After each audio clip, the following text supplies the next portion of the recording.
Hi, I have a challenge for you in this video that could take your music to new places you didn't think possible. I call it the Hi Challenge. But first, hi again and Happy New Year! I hope you're alright and want to take your music to new heights now in 2024. I'm sitting now in my new studio, which is almost done, and I'm very optimistic now about 2024, and I'll be working a lot in my new studio and doing what I can to help you become a better jazz pianist. So let's have a look at some of what's coming soon.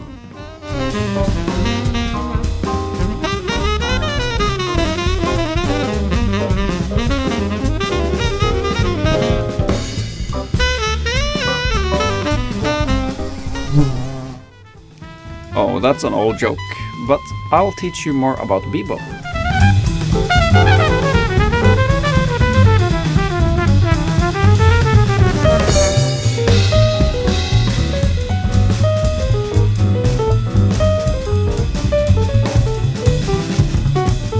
And of course, one of my favorite topics, how to play jazz ballads.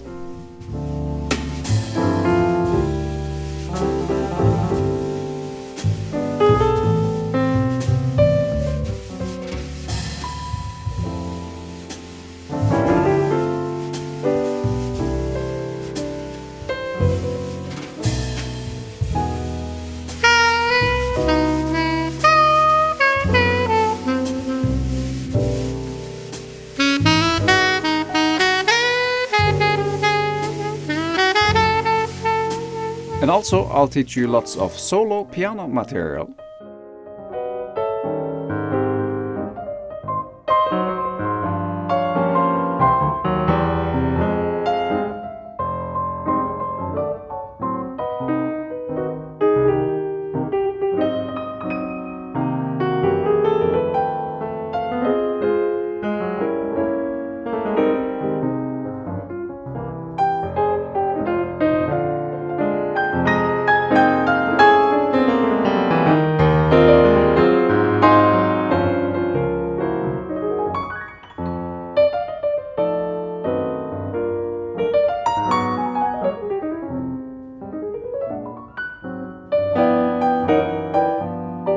So many things will come your way in 2024, and make sure that you hit the subscribe and notification button.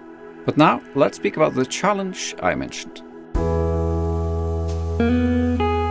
It is about goal setting. Well, it's actually something that's better than setting goals, which is to not set goals. So if you are like me, you like to set goals and New Year's resolutions at the end of the year, and you know you like to change things such as practicing more or losing weight. And I used to do that a lot, but at the end of the year I only achieved very few of my goals. And partly because the goals I set included many things that were out of my control. For example, I could set a goal to be able to play bebop fluently within the year and make a record, but at the end of the year I discovered that I need more time to actually be able to play bebop. And not to mention the long laundry list of other goals I had for the year, which most of them or none of them were actually completed at all. And then of course the end result, feeling overwhelmed and losing hope, at least temporarily. But then again, what I usually did was to make even more goals for the next year, practice more, eat more healthy, work out more, and so on and so forth. And it all led me to the same result year after year. But sure, I achieved a lot too, and I'm not here to say that you should not set any goals. In fact, I have just one goal for 2024, and I will share with you what it was at the end of the year or at the start of next year when I have achieved that goal. And I'll also let you know if I fail. But the point is, instead of setting multiple goals, I want to share with you something that I found to be a lot more effective than setting goals. And that is a technique that I call Hi. That's why I call it the Hi Challenge. And just so you know, the only reason why I tell you all of this is that I keep hearing every week from some of my students that did not practice as much as they would like. So if you are one of the people who practice less than you'd like, there is a solution to the problem. At least it worked for me very well, and I'm going to share with you now. So let me tell you a little bit about the Hi Challenge. Hi, let me explain what it is, and let's start with the I. And the I stands for intention. So instead of setting a so-called SMART goal, you define an intention. And the intention is similar to a goal, but no time limit exists. For example, if you feel deep inside that you'd like to be able to play bebop, lounge jazz, lyric jazz, or whatever it is that you like, you set the intention to be able to play like that in that particular style, or multiple styles, or none of them. And the intention can fluctuate, and you don't need to decide what you want and then stay for the rest of your life. The music I like today is very different from the music I liked when I was 18, so that's fine. And also, you will never reach a clear milestone when you have reached your potential. Because once you have reached your current potential, you have learned so much new, and you realize there is more that you don't know. A lot more. So if this is you today and this is your current potential, once you have reached your current potential, everything expands. So now you have a new potential. And that means the process of learning is what you should focus on the most. Let me say that again using a specific example. So let's say I like to play the lounge style so well that I can play on paid gigs. At the same time, I'm interested in bebop and would love to jump up on stage and play if I go to a jam session, right? And both of these examples have been my intentions for my musical journey. Still, there are far more things I can learn and practice to improve every day. So you'll never be done. And defining your intention will also give you the clarity to know what you don't want to focus on and why. For example, I don't need to become an excellent sight reader. I know some pianists that can read anything that you throw at them. And I'm not like that, and I'm entirely okay with that too. So I would rather spend 1 hour developing my improvisation skills instead of spending 1 hour working on my sight reading skills, which I really don't need. But the point is, and in other words, clarity is beneficial if you know what you want and you know what you don't want. That can help you a lot. Not very long ago, I discovered a method just by accident. So I love to do experiments of all kinds. For example, I met a young student who said she was a vegetarian, and I asked why, and she gave me a lot of sensible and good reasons for why she was a vegetarian. So as a curious person, but also as a meat eater, I was inspired by her and wanted to test how it would be for me to become a vegetarian just for 1 day. So I tried it for 1 day, and 1 day became 2 days, and 2 days became 1 week, 1 month, and then 1 year. And now I have been a vegetarian since mid-2016. And remember, this started as an experiment, and I did not have a goal of becoming a vegetarian. I could go back, and I may go back, even though I don't think that will happen. And by the way, I'm not here to argue for you to become a vegetarian or vegan. I'm here to prove a point and inspire you to apply this method in your life so that you can become a better musician. Anyway, last year in 2023, I was thinking about what happened when I became a vegetarian. So I looked back and analyzed what I did and wondered if I can apply the same way of thinking to other things. And then I came across a video with someone arguing about cutting out added sugar. Like most people, I love eating cakes and cookies and chocolate, and I didn't believe that I could ever completely eliminate sugar from my diet. But thinking back to what I did when I became a vegetarian, I decided to give it a try. So I did it for 1 day, and 1 day became 2, 3, 1 week, and 1 month, and so on and so forth. And now I have entirely eliminated added sugar from my diet. And at the time of this recording, it's just been Christmas, where meat and sugar are everywhere, and still I haven't eaten any of it. So then I decided to test the same method on something that I find to be really hard: stop watching the news. This was after reading the book Stop Reading the News, a manifesto for a happier and calmer and wiser life by Rolf Dobelli. And one more time, I'm not here to say that you should stop reading the news. I'm here to explain what has worked for me and what may work for you. The point is that you can apply my method to anything, such as practicing the piano on a consistent basis. And of course, I'm not arguing for us to give up everything that we love.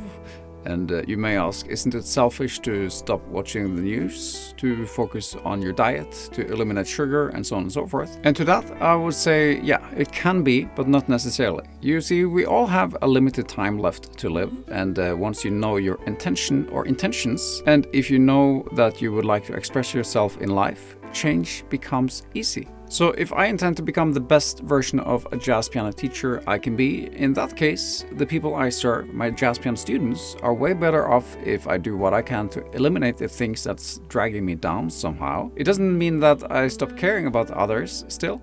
I think it's a better and a different way of caring. I hope that makes sense. And also, by the way, I think the technique I'm using and will show you very soon is possible to use if you also struggle with procrastination or addiction or any other way of self-sabotage. So if you haven't guessed it yet, the H stands for habit. And if you think that sounds boring, let me break it down for you the way I now see it. So now let's break it down. But before I do, what I'm about to teach you is primarily based on my own experience and opinion, so feel free to disagree. But this is what I have done. First it was unintentionally, and now I do it lots with intention. You probably remember that the I of the word high stands for intention, but you can also twist the acronym HIGH. Now it becomes IH, which now means inserting habits. So as weird as it might sound, I think that's my discovery. That's what I've been doing all the time. Again, before you're working on your habits, I would assume and suggest that you have defined your intentions first. You know what you want and you know what you don't want. So let me break it down for you, and let's speak about what you can do. So step 1 is to become clear about why you want to apply your new habit. So my intention was to get rid of some of the unnecessary fat, so completely cutting added sugar was an experiment to see what would happen if I did it, at least until Christmas. Still, I found so many benefits, and now I don't want to return, right? And for the news thing, my intention was to become a better person and add the stoic approach to my life, where I spend less energy worrying about a million things that I cannot do anything about, and instead spend more time and energy doing the things that I care about, such as teaching you, playing music, being with my family and friends, and so on. And right now I'm inserting another habit where I get up before 6 a.m. no matter what, no matter where. And now the intention is more like a realization that life is really short, and there are so many things that I want to do in life, and getting up earlier will help me get there. And let's say that you want to take your music to the next level, but you realize that you practice less than you'd like. That could be because you still need to define your intention with your music. What do you want with your music? Or maybe you have defined what you want, but you still don't practice nearly as much as you know you want to do to go to the next level. If that's so, there may be a deeper psychological reason for why you don't practice after all. Many students I've spoken with, they don't have a defined intention, and sometimes in combination with a psychological reason, they don't practice.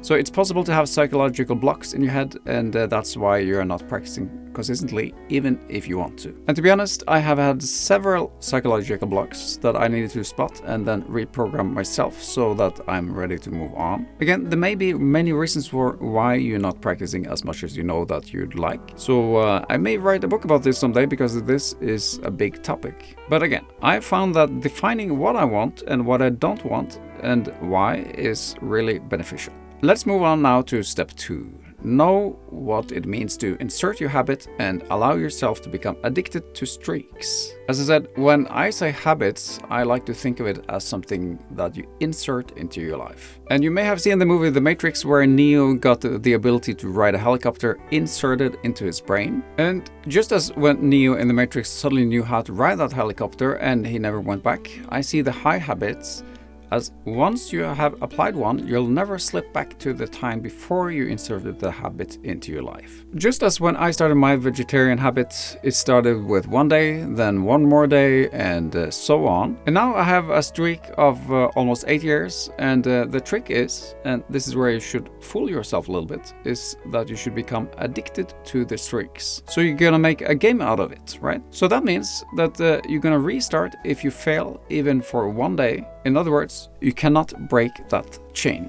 And as I said, right now I'm working on inserting a new habit, which is to get up before 6 a.m. every day, no matter what, no matter where. And currently I'm halfway there. And what does that mean? How long time does it take to insert a new habit? And I would say that it depends on what it is and who's asking, but my formula is to insert a new habit for 30 days and then it will stick. But I have found that inserting only one habit each cycle is critical, so 30 days is perfect, and then I can go on to the next habit that I want to apply. And of course I have a list of new habits that I'd like to insert into my life. Step 3. Insert the habit on a daily basis if possible and stick with it no matter what.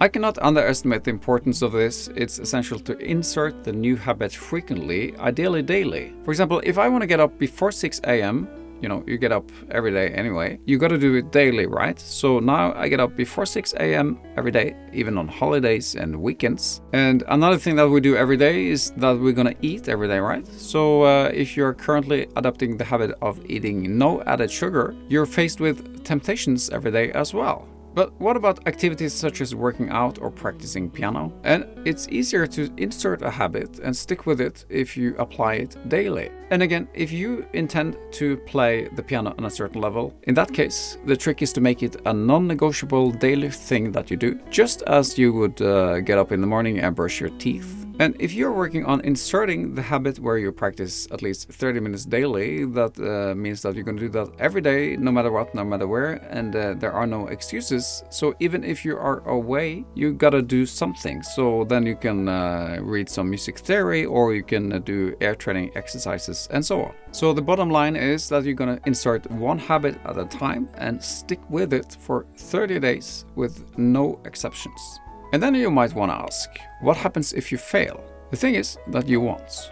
You don't fail if you do it this way. I've done it, and that's really liberating because then you can make real changes. But what can happen is that you may be too ambitious. For example, if you're struggling today to find time to practice, and then you say that you're going to insert the habit of playing the piano for 5 hours per day, then you will set up yourself for failure, right? You'll probably not make it. In that case, and what I've done is to insert the habit where I use the phrase or more, or less. So in my experience, we are more likely to succeed if we say that we're going to practice for 30 minutes per day or more than if we say that we're going to practice 10 hours per week. So suppose I was going to practice 10 hours per week. In that case, I also make room for daily negotiations with myself. Should I practice today or maybe tomorrow? I'm tired today, so let's do it tomorrow instead. And I'll have a similar negotiation with myself tomorrow. The point is, and in other words, make it non-negotiable and strict. So remember the streak game, right? If I fail one day, then I'll gotta restart. Now, if you think this sounds rigid and strict, well, I know, it is. But it's also enjoyable once you make it and once you make a game out of it. I have used this method on several things in my life, and the good side effect is that once you insert the habits the way I described, you'll start feeling better about yourself. So not only will your self-esteem go up, you'll also get more clarity about who you are and who you want to become. And it's not ending there, because once I have a better self-esteem, it will also improve my self-confidence that I can do certain things. For example, if I'm inserting the habit of practicing and playing the piano for a minimum of 1 hour per day, not only will my self-esteem go up when I practice every day, of course without any exceptions, but what also happens is that my self-confidence that I can play the piano well increases naturally simply by doing it consistently. In other words, it becomes a positive addiction if it's aligned with my overall intention. And again, as a result, I'll start to feel like a person who has high self-esteem and high self-confidence and feels a deeper meaning and purpose. And if you do it for playing the piano, inserting that habit, you'll of course play way better than you currently are doing. Now, the last thing I want to say is that it can be helpful and beneficial if you have an accountability partner to help you out. And that could be a coach or a friend. I met one of my friends, a great guitarist and a YouTuber. We hang out on a weekly basis to discuss strategies and habits. And every morning I report to him in a shared Google document that I did what I said that I would do, and he does the same to me. And now it's not only a fun game, but a social game too, where we want to stay caught up. And once we have done what we said that we'd do for 30 days, we move on to inserting the next habit on our list. And of course, we're keeping the previous habit every day, consistently moving forward. So then you might want to ask, why am I saying all of this? Well, I know that many of you who are watching tend to procrastinate practicing, even if you know that you should be taking better care of your music. And please remember that you will only get anywhere new if you do what it takes to grow. And also, even if it may help to have an accountability partner, it can be challenging to find one. Most of my friends and family are completely uninterested in discussing habits and goals, and that's fine. But at the same time, if any of what I said today resonated with you, I can help you out. What I've done is to create the high challenge for you. So you're gonna define your intention, and where I will do what I can to help you insert your habits on practicing on a consistent basis. And all you need to do is to set a number of minutes, but at least 15 minutes, where you commit to practice every day for 30 days. And by the way, if you're busy or if you're traveling, you can still practice. I include some resources from the Jazz Pianist Air Training course that you can go through. So this is a commitment. So for every day, for 30 days, you're going to click one button where you say that, yes, I practice as much as I intended. But remember, it's got to be strict, otherwise it's not going to work. So if you just miss one day, you're out. No exception. And also in the challenge, you'll only compete with yourself. So make sure that you set a realistic number of minutes that you commit to practice on a daily basis over the next 30 days. And of course, the number you set is just a minimum of minutes. It's hopefully also going to inspire you to practice even more. And remember that the more you practice, the better you'll become, provided that you push yourself forward and not only play the same tunes over and over and over. And one more thing, the 30 days challenge is 100% free. If you are already one of my students, I'll make an excellent diploma for you in the end that you can print out and hang above your piano. So how to get started? You can click the link below, then I'll send you what you need, and you can start today, or you can start whenever you are ready. And remember, once you start, there is no way back for 30 days. The challenge is to practice at least 50 minutes per day for 30 days, and you can do it.